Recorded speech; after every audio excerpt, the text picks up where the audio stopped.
The IMF boss suggests politics is getting in the way of economic growth in the region. And in sport, Jamaica Scorpions in a strong position at the start of their regional 4-day championship match against Leeward Island Hurricanes. I'm Dawn Paris, and this is the Caribbean in 10 for Friday, November 17th. I'll be back with the details after the break.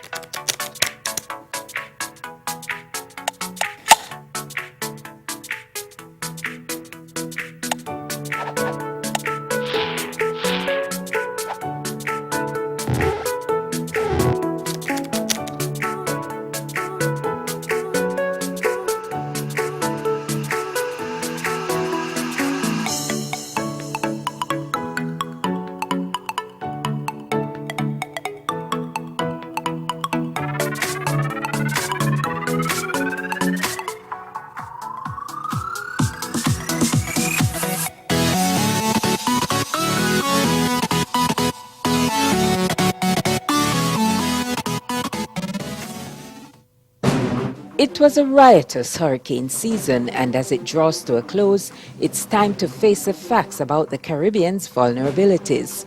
On Sunday, November 26th, 8 p.m. on CaribVision, and streaming live on Time to Face the Facts show Facebook page, host Jerry George looks back and looks forward with Ronald Jackson of Sedema and disaster management specialist Terence Walters and ASP Sylvan McIntyre. Time to face the facts about the Caribbean's vulnerabilities. Sunday, November 26th, 8 p.m. on CaribVision and streaming live on Time to Face the Facts show Facebook page.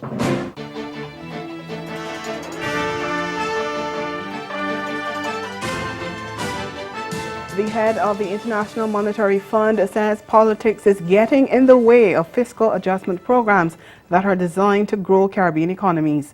Addressing a one-day high-level IMF Caribbean Forum in Jamaica yesterday, Christine Lagarde said politics and electoral cycles can have a strong impact on fiscal policies and have played a major role in shaping economic developments in the region.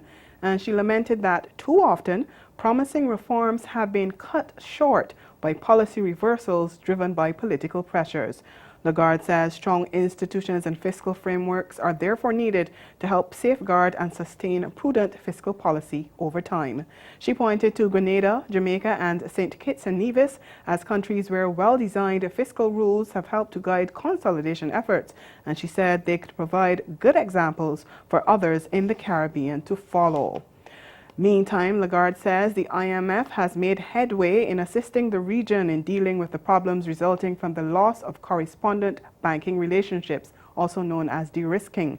She told delegates at yesterday's forum that banks in the region will now get technical support from correspondent banks to help them improve information gaps and regulatory expectations.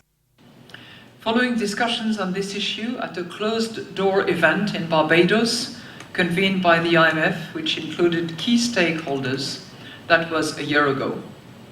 A major correspondent bank has offered to provide technical support to respondent banks in the region. So it's the foreign bank, if you will, and I'm not going to mention any nationality here, but suffice to say that it's from afar, has actually accepted to provide that technical support in order to better understand what is the situation and to help the Caribbean banks upgrade their system, improve their processes in order to satisfy the requirements back at home of that other bank. In Trinidad and Tobago, Minister in the Office of the Prime Minister, Stuart Young, is seeking to clarify why the Chinese government changed its mind about Dr. Keith Rowley attending high-level talks there. Last week, it was announced that the Prime Minister was one of 10 leaders selected to have discussions with the Chinese government later this year. Then, earlier this week, Young disclosed that the invitation to Dr. Rowley was withdrawn, and he said the Trinidadian leader would instead go on a state visit to China next year. Speaking after Cabinet met yesterday, Young said there was no snub. We get more in this CNews report. Addressing the post-cabinet media briefing on Thursday, Minister Young explained what led to the change of schedule. Something then took place in China, or ally in China, and then they then came to us and said there have been changes with respect to those high-level meetings, they changed the format of those high-level meetings and they downgraded it. And as a result of that, they no longer thought it fit for the Prime Minister to attend these meetings because they were no longer high-level meetings. That is something that the Chinese did. They took that decision. No specific reason was given for the change in schedule for TNT's meeting with China. And we are not going to ask them, well, why and for what reason has that changed. At minimum, that's discourteous. It has absolutely nothing to do with criticism. This government is subjected to criticism. We listen very carefully to criticism, especially constructive criticism. And you never find us lashing out at criticism. What happened here, unfortunately, and then, as I say, in the diplomatic channels, you have to be cautious here. He said the government is working on the visit to China, which is now scheduled for spring next year and will present an opportunity for bilateral discussions. Stay with us. Your Midday Sport is next. Won a total of 25 gold medals, 44 silver and 44 bronze, in addition to the total accumulation of 113 medals. All Grenadian swimmers put out personal best times in their respective races. Additionally, a number of swimmers were in the top 3 performers of the overall age group category. Zachary Gresham won the overall title in the boys 11 to 12 age group. Kimberly Ince won the overall title in the girls 11 to 12.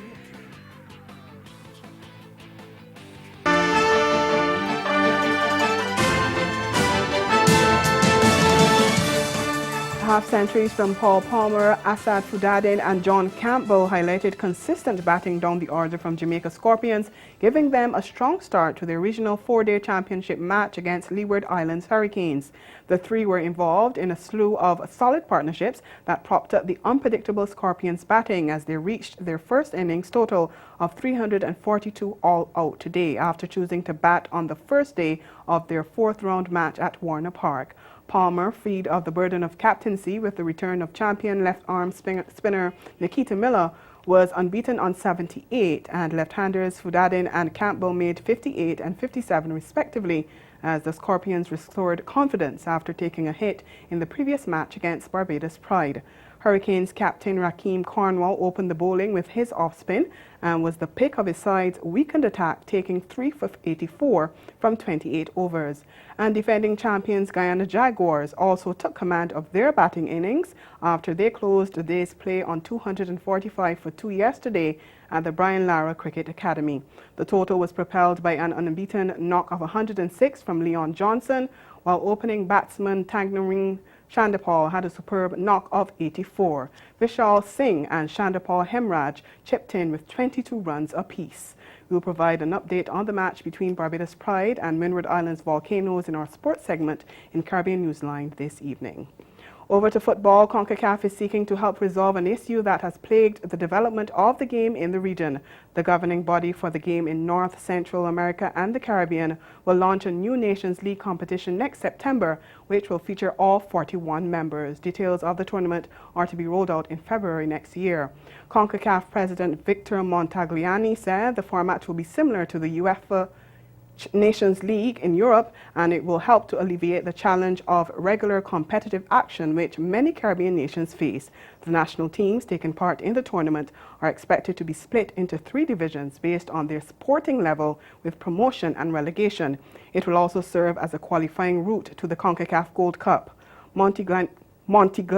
Montagliani said the new tournament had already been warmly welcomed by presidents of national associations, many of whom have never featured in the FIFA World Cup finals and struggle to organize and finance friendly matches. And that's Caribbean in 10. Join us again at 6:30 this evening for Caribbean Newsline. Good afternoon.